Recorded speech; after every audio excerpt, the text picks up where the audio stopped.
Hi guys, welcome to another series of It's Time. If this is your first time watching, go ahead and watch previous videos so you know what my channel is all about. And if you're not subscribed to my channel, click on the subscription button and subscribe so you can join the family. And add this to your notification so you're the first person to get my video when it comes out. So, as usual, you know what I do. I would find you guys entertaining people. And today, I have a friend in the house and I would let him introduce himself to you. Hey, I'm Josh Kalala. I'm a very close friend of Onos. I'm also a photographer and also just a creative director as well. Just got a lot of things in my life going on, crazy stuff. Yeah, that's about it. So you said you've had crazy stuff going on.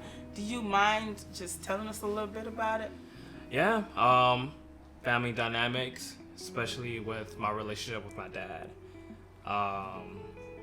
Just getting back in with that as well, trying to develop that relationship once again. Yeah. Do you mind touching on that subject, or is it too sensitive for you? I mean, it's a little sensitive, but I would just say that, over the last 4 to 5 years, I feel like, our relationship hasn't been the best. You know what I'm saying? But lately, we basically came together and, kind of helped regain that relationship. Yeah. Do you mind if I press into that a little bit? Go ahead. Okay. So, you said you guys have had it, you've had issues for 4 years in a row. How did that affect you as a man? That's a good question. I guess a lot of the things that my dad could have taught me, like what it is to be a man, especially at the age that I was at 4 years ago, up until now, I could have used some of that advice as well along the way, instead of struggling the way I did. You know what I'm saying? So I felt like a lot of those things, I guess the progress that I was going in was a lot slower versus if I would have had a relationship with him, it would have been as slow as it was. You know what I mean? And just a lot of other things with relationship dynamics that I had in my past as well. How I interact with other people, that could have all been better as well with him, with his guidance. Oh, with his guidance? Yes. Okay, so going back to daddy issues is it's very common with a lot of people. Yeah. Would you say being a first generation American, would you say that dynamic also plays a big role in the issues you guys have? Yeah, mainly because of the fact that he obviously didn't grow up here. You know what I'm saying? So I feel like culturally, things were different compared to how he grew up versus how I grew up. So a lot of the things that I grew up on, and he did, were not relatable as well. So there's a lot of miscommunication, misunderstanding about each other. You know what I'm saying? So there wasn't really an understanding for each other, and try to understand where we both are coming from to help us in our journey to where we're trying to get at as well. What would you say to another first generation American that has communication issues with their parents? How would you tell them to bridge the gap? Because that's something you're doing right now, right? It's mainly understanding. Understanding where they came from, how they grew up, because there's a lot of things that you don't understand because of the fact that they grow up so differently from you. And I think once you're able to go ahead and get a hold of that, it will make it so much easier for you to go ahead and communicate with them, and then also understand why they do processes the things that they do, the way they do it. You know what I mean? And it'll also help you bridge that gap as well, because then you can express yourself and talk to them and try to figure out, okay, this may be where we are not seeing eye to eye with, and maybe we can try to put things in a better way of understanding each other as well, if that makes sense. I don't know if I'm making sense right now, but yeah. So in this process, what would you say to a parent? Because I know with the kids, over time it becomes one of these things, you have to suck up what the parents do and just figure out how they act and all that. So what would you say to a parent that is in that dynamic as you? What is almost what's the expectation? I feel like with parents, they could be more open-minded about the situation that kids are in, and wanting to understand their perspective as well.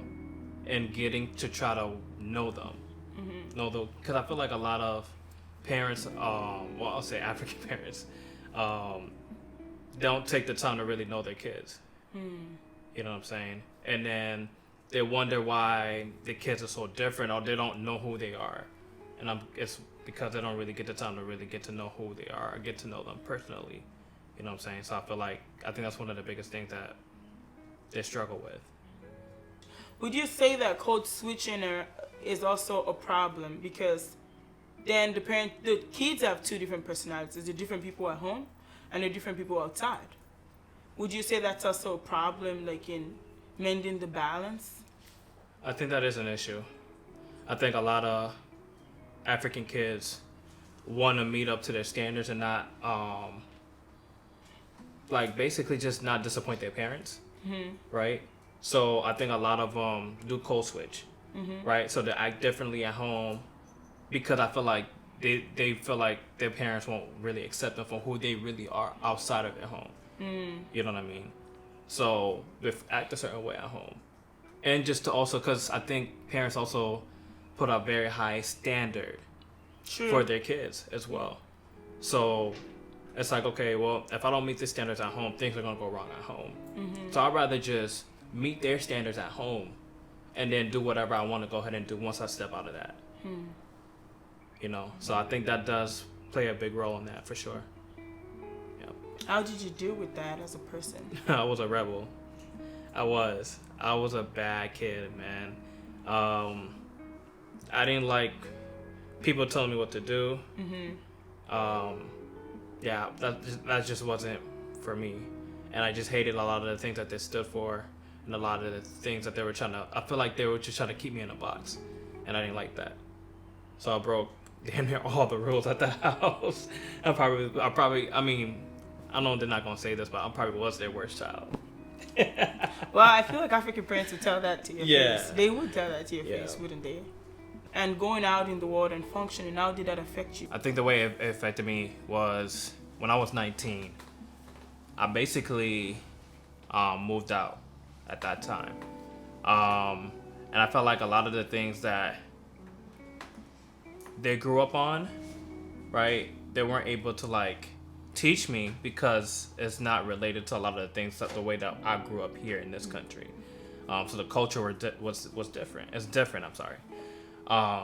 So I literally learned everything on my own without a lot of guidance from my parents or anybody else that were older than me to really teach me or guide me through that as well. So I think that did affect me a lot and took a toll on me as well, for sure. How did you deal with that?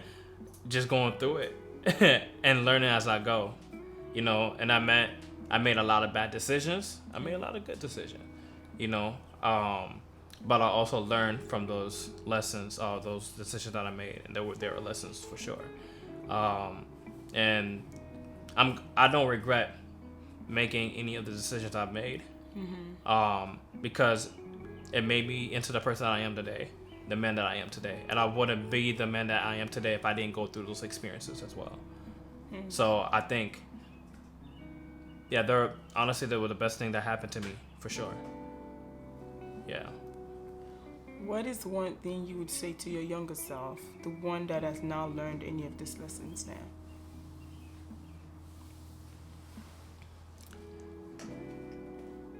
Seek as much knowledge, as much as understanding. Be patient, because I think patience is one of the biggest things for me. It's like I felt like I wanted to do things on the go. You're right. You know what I'm saying? Without just, you know, like going back to it and just kind of see everything for what it is and really just dissect everything and just figure out, okay, this is how I should move, this is how, you know, where I should go, or whatever the case may be, you know. So I'll tell my younger self to be patient, seek and soak up as much knowledge as you can get, and also have a better relationship with your siblings as well, because I think that plays a big role as well, for sure. How did your relationship with your siblings evolve? How was it involved? How did it evolve over Of- time? Um, not to say like it was the like the worst. We had the worst relationship, but it could have definitely been better. I feel like they felt like they couldn't really be as close to me as as much as they wanted to, because I didn't really give them that space or room to do so. And I'm not like I don't feel like I was really like a terrible big brother or anything like that, but I could have been there for them a lot more, and a lot of the stuff that they were going through in their lives as well, So like that's why that's what I'm doing right now, is trying to I guess you could say make up for it, and be a better big brother and try to actually learn them, because what I do know is that people do involve, right? We're all involved. We're never going to be the same people 2-3 years ago that we were 2-3 years ago. I'm sorry. We're always evolving and changing and molding into the people that we're trying to be in life. So I'm just trying to really get to know Grace, Suzanne, Benny, Durkas, Rochelle, like all of them, and try to have my own relationship with each single one of them. So I think that's really important, and I think because families should be together, families should be just one as well. Yeah. That's good. How did your family dynamics just affect your relationships in general? What do you mean? Like, your relationships with friends and significant others and all of that. Do you think there was a correlation? Or do you think that's too much question? No, I mean, that's a good question. I've never actually thought about that, like how they correlate with each other. I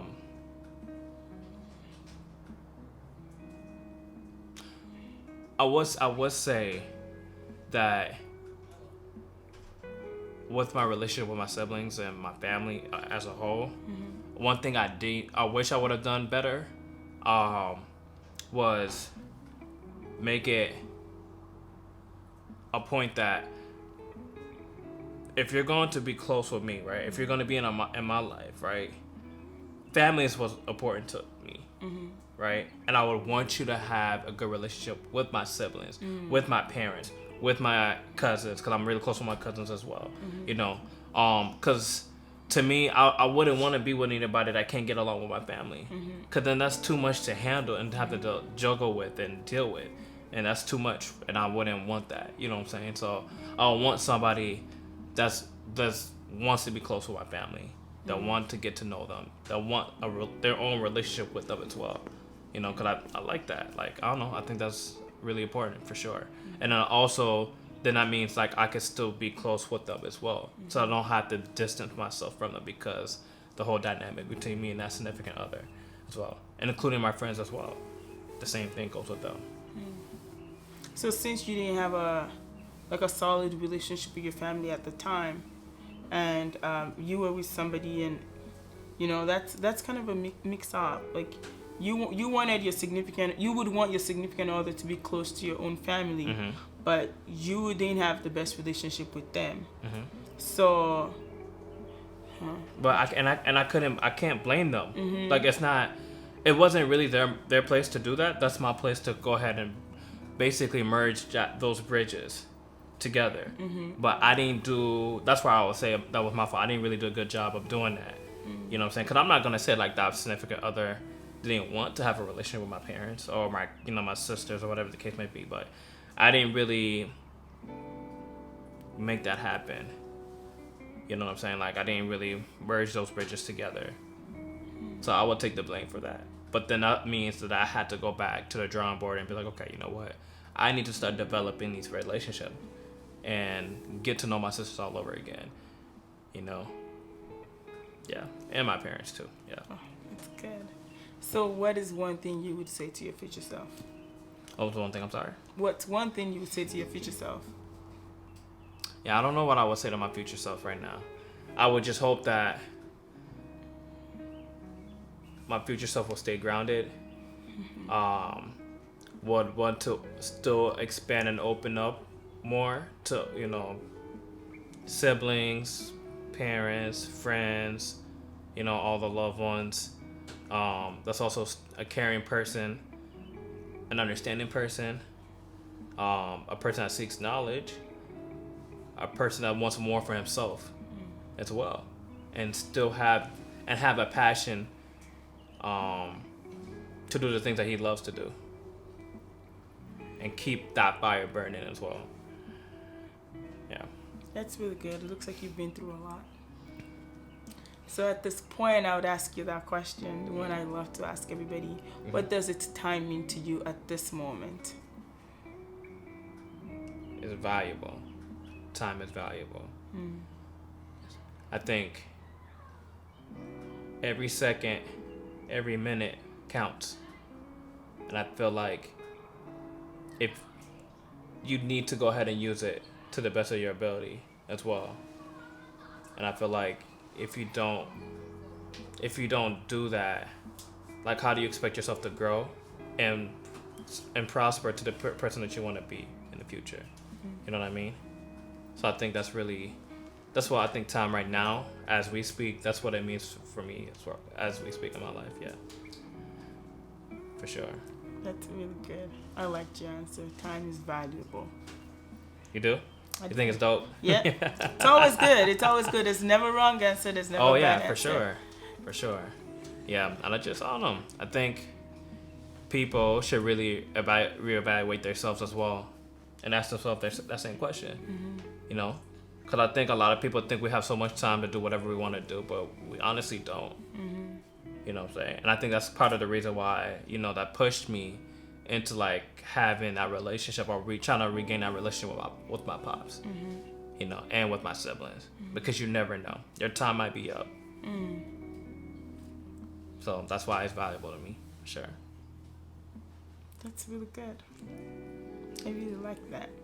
I don't want to say anything I don't want to ruin it. Oh my God. Yeah, I just leave it that way. Yeah, say less.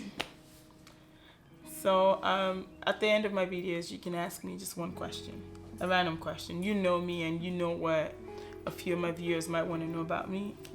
If there was one question you could ask me for me to answer in my Q&A, what question would that be? Man, I have a ton of questions for you, man. Well, you can ask it all. We can go through them all, right? All them questions? Yeah. Oh, so you letting me? I'm letting you ask me more than one question. It could be you. What have you learned from your relationship with your significant other?